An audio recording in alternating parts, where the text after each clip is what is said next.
Hamşirler 4. bab. Hada, yiliq Dilraba degan qandoq qiz u? Tumshuqni ushladi Farida Oybuloqqa qarab. Oybuloq kompyuterga qadilib o'tiradi. U qayrilib Faridaga qarab kulimsirdi. Farida Oybuloq o'qiyotgan shaharga yaqin yana bir shaharda o'qiydi. Ular ikkisi ta'tilda qaytib kelsa-da, poyezdda tunishib qolgan edi. Faridaning aytib berishicha, uning ota-onasi nihoyat taqvodor, nafl namozlarni ko'p o'qiydigan, nomrod qo'lim qo'shnilardan sadiqini aymaydigan kishilar ekan. Dadam burun qilmagan askirlik qolmagan, butun qo'lim qo'shnilarning nafratiga uchragan odam ekan. Keyin tuyuqsiz namoz o'qib, nihoyat yuvaslashib ketibdi. Har xil gapdan qilib beqibdi, lekin dadam bargan sir taqvolashib ketibdi. Bizning namoz o'qinglar, yog'liq cheginglar deb ketdi. Bir singlim, bir inim bor, inimga tex kichik, lekin u joy namozdan qo'pmaydigani. Singlimni sizdek yog'liq chegib, namozni qazo qilmay yurdigan qiz. Lekin men ular o'xshamayman. Men degan oliy maktab o'quvchisi-da, deganida Farida. Oybuloq kulib qo'yib javob qaytarmagan edi. Hafta oxiridagi dam edishda Farida shaharlar aro qatnaydigan qisqa musofirlik avtobusga o'tirib, Oybuloqni ko'rgili kelgan edi. "Qandoq deysiz? U shundoq yaxshi qiz-ku?" dedi Oybuloq kulimsirab. "Kompyuterimda yiliq Uyg'ur yosh bolalar ishlagan sunulkoning itot bor edi. Shuni qo'yib bersam, musulmon bundoq narsalar bilan vaqtini isrof qilib, tayinli yo'q narsaga kulgisini zoya qilib, do'zaxni setib olmaydi deydi. Shunda xijlab ketdim. Boshqacha gap qilsam-mamdu, xuddi o'zi musulmon, men musulmon emasdek. Sizni musulmon degashga deydi-da u gapnimi? Sizni musulmon emas desa, uncha gap qilib vaqtini zoya qiladimi? Ish qilib o'zini ko'rsatishga amroq menman qizga. Qarab turing, keyin bilib qolsiz." dedi Oybuloq astoydilda. U qiz o'zini ko'rsatish emas, o'zini yo'shirib yursimi, hamon boshqalarning ko'ziga chiliqidi. Nihoyat qobiliyatli qiz u. Sal turib bizning darsimiz bor. Chiqamsiz? Ma'qul, nim dars? Aqidatul mu'min. Mu'minlarning aqidasi degan kitobni o'rganayotgan edik. Bugun vasila degan qismga keldik. Vasila degan nima gap ada? Eli bilib qolsiz, qarab turing, hammasi so'raydi. Ular tabiiy sim bilan ko'kartilgan futbol maydoniga chiqqanda, bu yerda bir qancha qiz allaqachon kelib, ularni saqlab o'tirgan edi. Yakshanba kuni bo'lg'achqimi, maydonda tuzuk odam yo'q edi. Tex kelib bo'lolmaganlarni birdan saqlashdi. Odam to'liqlanganda Oybuloq vasila to'g'risida so'zlab tushuntirishga boshladi. U nihoyat qat'iy, dadil qiz edi. So'zlaganda nihoyat uchuq, oddiy so'zlar bilan tushunishli qilib so'zlaydi.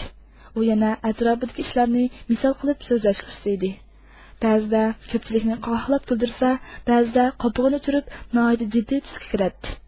Chiqilib, ko'pchilikni o'zi so'zlayotgan masala haqida to'liq tushunchaga ega qilmoqcha to'xtamaydi.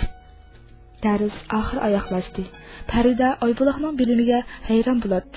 Qiziq ish. U qiz kichikdan boshlab hech qanday islomiy tarbiya olmagan tursa, bu bilimlarni qayerda yurib o'rgangandi? Dastlabda hadam degandim. Hadam tayyorlikda o'qiyotgan chog'da nurg'un narsalarni o'rganib. Ularning maktabida e'tiqodli o'quvchilar ko'p ekandiq. Keyin har ta'tilda ota-onam haq ko'rsa, bir nima deydigan deb Urumchidan qaytqili qo'ymadi. Shu chog'da bir qiyinishimizning sababi bilan bir masjidning imomi bilan tanishdik.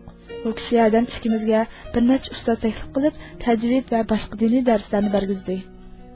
Urumchida qayer turgandingiz? So'rdi Farida oldirab. Buam momamlarning uyi Urumchi dedi. Ha, men tek buningdan keyin mening uyimda turing demoqchidim. Ota-onam sizni ko'rsa, cho'qim xush bo'ldi. Mushunchalik deganingizga rahmat singlim. Alloh rahmat qilsin. Shu kuni kechda Farida maktabga qaytdi. Oybuloq Dilrabaga telefon qildi. Dilraba, men zukamdab qopdima, ranjimay menga ozroq og'riq to'xtatish ko'rsatsangiz. Nima? Dilraba uning chaqchaq qilayotganligini yoki nima demoqchi bo'lganligini bilolmadi. Zukamdab qolsangiz og'riq to'xtatish ko'rsatsangiz, nima bo'ldi? Dori deganni kasal qarab berdi. Hamma kasalga foyda qiladigan dorim bormikan? Oybuloq kulib ketdi. Undaq imonchi, bemor qarab dori berish unutib qolmasligimiz kerak-ku. Ular birdan Farida to'g'riliq paranglashdi. Dilraba Oybuloqning Farida to'g'risidagi qarashlariga qoyil bo'ldi va kulishguncha telefonni qo'yib o'tdi. Faridaning ahvoli ularning atrofidagi boshqa hamshiralarga o'xshamaydi. Boshqa hamshiralarning hammasi degidek oila bismi va boshqa qiyinchiliklarga duch kelyotdi. Faridaning ota-onasi bo'lsa, Faridaning haqiqiy bir muslimadek yashashni, islomni mohiyati bilan tushunib, bu go'zal hayot yo'lini tanlab olishni umid qiladi. Lekin u o'zi o'yin tomoshidan mehrni uzolmayotdi. Oybuloq uning islomga muhabbati borligini ko'rib yetdi. Bo'lmasa, u poyezdda Oybuloqni ko'rib kelibla salom qilib ketmas edi. Shanba-shanbalik dam edishda atayin uning yeniga kelib yurmas edi. Shung u yanala Faridadan umid kutadi. Faqat uning qalbiga oxirat muhabbatini singdirganlar Faridaning tabiiy holda qo'l uzishga tegishli narsalardan qo'l uzalaydiganligini biladi. Ham Allohdan shuni tilab duo qiladi. Faridamu islomga borliq bilan intilyotadi. Lekin Oybuloqni eng beodam qildig'ini bu qiz kichkin turibla o'g'ilda tutib olgan edi. Oybuloqning his qilishicha, uning islomga butun kirishiligi eng chong to'salg'u uning o'g'il do'sti edi. Hada, uni bakli yaxshi ko'rma. Uningda ayrilib qolsam, bu hayot menga ma'nisiz bilindi. U meni nəhayət yaxshi ko'rdi. Lekin mening namoz o'qishimni, o'ynashimni, ish qilib, hamma ishlarimni islomga moslashtirishni xohlamaydi ekan. Shunga qanday qilishimni bilolmay, bishim qetib ketyotdi. Hamma ishlaringizni islomga moslashtirishni siz o'zingiz xohlamaysiz. Ya men xohlayman, har qatim sizlar qarsam shunday maskim keldi. Sizda faqat masih kelisi bor ekan. Agar sizning qalbingiz tunishga tegishli narsalarni toniy olgan bo'lsa, turmushingiz tabiiyla islom yo'liga tushib bo'lgan bo'ladi. Hada, cho'qim o'rnib yurmasak bo'lmamdi. O'rnishimiz faqat badanimizni allarga ko'rsatmaslik uchunmi? Singlim, atrofingizda shuncha ko'p hadlaringizning shuncha ig'ir bisimlardimi o'rnib kelayotganligini ko'ryapsiz. Ajiba, sizningcha shuncha qilinish faqat o'zini allarga ko'rsatmaslik uchunmi? Oybuloq birdan to'xtagandan keyin so'zini davomlashtirdi. U bir xil ibodat. Alloh faqat ayollardan talab qilgan alohida ibodat. Biz Allohning bizni mushundaq yuqori ko'targanligidan bizni erlarga o'yinchiq emas, balki har qachon ko'rishga intiladigan, lekin ko'ra olmaydigan, qo'lini so'zdigan, lekin yetolmaydigan isil tabiiy qilganligidan faxrlanishimiz kerak. Agar bir yerda ayollarning hammasi to'liq o'ransa, qanday ish yuz berdi bilamsiz? Erlar ayollarning bir tal chechini tepib olsa, shuncha qadrlab saqlaydi. Nazokatini, qaddi qomatini yoshirib yurgan ayol erning bag'rini kavab qiladi. O'z qomatini saqlab yurgan ayolni amriga olgan er kishi uning oldida kichik boldakli bo'lib ketadi. Ayolni qadrlaydi, ta'bilaydi. Lekin bizning ayollarimiz-chu, erlar yo'lda ketayotgach, ishxonada xizmat qilayotgach, pul olayotgach, ayollarning go'zalligidan xohlagancha huzurlanadi. Uningga nisbatan ayol kishining qimmati bormi? Ijtimoiy hayotda ayol er bilan o'xshash ishlaydi. Yerib kelganda tomoqni bir kuni eri, bir kuni xotini etadi. Pulni o'xshash topqachqa ayolning gapimi er bilan o'xshash yo'g'on bo'ladi. Bu uyda pardishib qolamdi. Oxiri xotinining ko'ziga qarmaslik, topiq ta'minlardan qutulish uchun har amallar bilan halol haromni ayirmay pul tepishga kirishidi. Pulni topadi-yu, uydan ko'ngli sovishga boshlaydi. Sirtda yosh qizlar qashitib noz qilayotgan. Pulni aymay xajlasanglar, sana so'rg'inini berayotgan. Nima kapti uydagi muzqapoq qir xotindan chiroyi qarab, ayol ya bolalarim deb dardini ichiga yutib uyini tutadi, ya bo'ldla deb ajrashidi. Hozir ko'p qism oilalarning ahvoli mushundaq bo'lyotdi.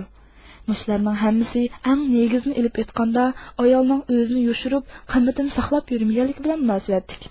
Bir mukammal islomiy tuzum asosida yashamag'ach, islomni yepinchi qilib, inson qalbidan chiqqan qiliqlarni qilayotganlarmi oz emas. Bularni hozircha Alloh qo'yib turayli. Demoqchi bo'lganim, musulmon ayol faqat Alloh rizoligi uchun, Alloh talab qilgan cho'ng bir farzni ado qilish uchun, axloq va odamiylikni unutayotgan xalq uchun, o'zining haqiqiy bir musulmon ekanligini butun olamga namoyon qilish uchun o'rindi. Farida Oybuloqning to'limi keskin, chus mijozli qiz ekanligini biladi. Lekin uning hech qachon bugungidek hayajonlanganligini ko'rib baxmagan edi. Faridaning ko'nglimi vallada yorib ketgandek bo'ldi. Oybuloq Faridani qanday yetaklash to'g'risida birdan o'ylagandan keyin o'ltirib opasiga xat yozishga boshladi. Opasi yaqinda bir vaqt namoz o'qishni boshlagan edi. Uning opasiga bir vaqt namoz degan namozning azaldan bo'lmaganligini, dinimizda undaq namozning namoz hisoblanmaydiganligini shuncha aytqisi kelibdi-yu, lekin shu bir vaqt namozni o'qimay, biroqla kayniga yenib ketishini ansiraydi. Shunga bugun opasiga bir parcha xat yozib mundashmoqchi bo'ldi. Assalomu alaykum qadrli apa. Qanday ahvolingiz? Dadam ishkinglarning har qachon sog'-salomat, tininglarning sog'lom bo'lishini Allohdan har vaqt namozimda tilayman. Apa, Alloh taolo o'zining muborak kalomi bo'lgan Qur'on Karimda jannat ahli bir-biriga sizlarga xotirjamlik tilaymiz deyshidi degan. Rasulullohmu bir hadisda assalom jannat ahlining salamidir degan ekan. Bizmi bir-birimiz bilan salomdan boshlab turib parangishlayli. U mushlarni yuziga yetib, ayni chaqda hadisning o'ziga tunji parcha xatni mushundoq boshlab yozganligini, shu chaqda qalbining qattiq larzaga kelganligini esiga oldi va rozimanlik bilan kulimsirdi. Qadrlik opa, esingizmi? Kichik chig'imda har qatim sizni xafa qilsam, ochiqlab meni urish uchun qo'lingizni ko'taratdingiz. Lekin sizning meni urmaydiganligingizni bilatdim. Shunga oldingiz kelib kulib tura olatdim. Mening turqim qarab, sizni kulib tashlaytdingiz. Va ochiqingiz nalargadir g'oyib bo'ladi. 19 yoshga kirgacha siz xuddi mening eng yaqin do'stimdek har bir so'zimni anglab keldingiz. Hatto maktabda biror o'g'il bola sevgi xati yozsa, oldi bilan sizga ko'rsatdim. Ikkimiz xatni birga o'qib, qahqahlab kulishatdik. Siz doimla menga sizning to'g'ri yo'lni tanlab ma'nolaydiganligingiz ishniman, o'zingiz xohlagandek bir taraf qiling deytdingiz. Acaba nima uchun men islomni o'zimning hayot yo'lim qilib tanlaganda mening to'g'ri tanlaganligimga ishonmadingiz? U yana nimalarnidir yozmoqchi edi. Lekin ota-onasi bilan ta hozirgacha orasining yumshamay kelayotganligini o'ylab, ko'ngli buzilib qoldi va qo'li qalamga bormadi. Bir hafta ko'zini yumib ochib o'tib ketdi. Hafta oxirida Dilrabo Farida turayotgan shaharga uni yo'qlab keldi. "Xush xabar", dedi Dilrabo hayajonlanib. U yakshanba kechda Faridaning yenidan qaytib kelibda Oybuloq telefon qilgan edi. "Qanday xush xabar? Tezdan-a?" dedi Oybuloqmi qiziqib. Farida namozni boshlab oldi ham o'randi. "Rasmo, mashallah, sizga Alloh rahmat qilsin, hamshiram. Bu sizning tuhfangiz." "Hada, bu gap to'g'ri bo'lmadi-ku deyma", dedi Dilrabo arkilab. "Alloh hidoyat qilgan kishini hech kim ozdira olmaydi. Alloh ozdirgan kishini hech kim hidoyat qila olmaydi. Buni siz bizga o'rgatgan-ku deyma. Sizning sababingiz demoqchi-ku men, shayton qiz, gapimdan qusur izlab yurgan." Oybuloq Dilraboning sabrchan bir odamda ozroqli umid bo'lsa, shu kishini haq yo'lga akirish uchun butun kuchi bilan tirishadigan qiz ekanligini biladi. U Farida bilan kuni degdek telefonda va to'rda ko'rishmi, uningda zo'r o'zgarish paydo qila olmagan edi. U bularni o'ylab, qo'lini duoga ko'tardi. Allohning qudratiga hamd etdi va Dilraboga Allohdan rahmat tiladi. Bandani hidoyat qilish Allohning ishi. İnson faqat qo'lidan kelishicha tirishish bilan kifoyalanadi. Ular o'zlari namoz va o'rnish ichida cho'ng gunohlarga duch kelgach, faqat mush o'tganlardan o'tib ketsalar, hamshirlar bu yo'lda oxirgacha mengib ketadi deb o'ylaydi. Lekin ular inson qalbining to'limi nozik narsa ekanligini, ba'zi qalblarning barmoq bilan shundoqla chekib qo'ysa, tiringlab ketadigan sapaldek quruq va qoqshal ekanligini, uni sug'urib ko'kartishning uncha oson emasligini o'ylab yetolmagan edi.